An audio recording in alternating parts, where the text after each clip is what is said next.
was a situation where anyone involved with the patient, including the patient or the patient's family, or the nursing staff, or the social workers, or the chaplains, or the physicians, could invite me to essentially provide ethics input on dilemmas that were associated with their clinical care. So, right to refuse medical care. If a patient said, I don't want to have this or that done, how would the physicians respond, especially if it might have been a curative intervention? Or how do you understand do not resuscitate in the context of a severely ill individual who at that point in time has no cardiac or respiratory issues? What does that mean for supportive care? Or can a patient refuse hydration? I mean, at the time that I started in bioethics, that was one of the issues. Can a patient refuse hydration and nutrition if delivered through artificial means?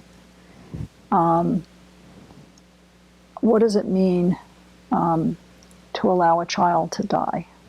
Can we do that with the baby doe laws? And so there were just a whole series of issues that arose in clinical care that I would help everyone address.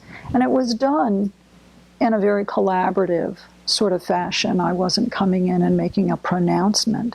It was done by, talking to the patient if possible, or family members if available, and understanding the patient's life values and what he or she would have wanted in these circumstances, trying to sort of piece that together if the family had not had that conversation.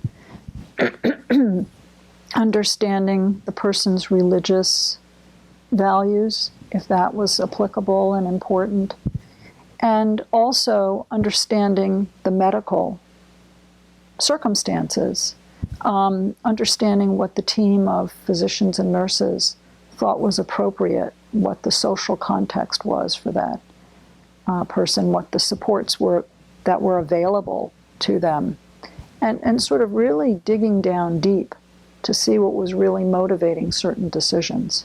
I think about ethics as sort of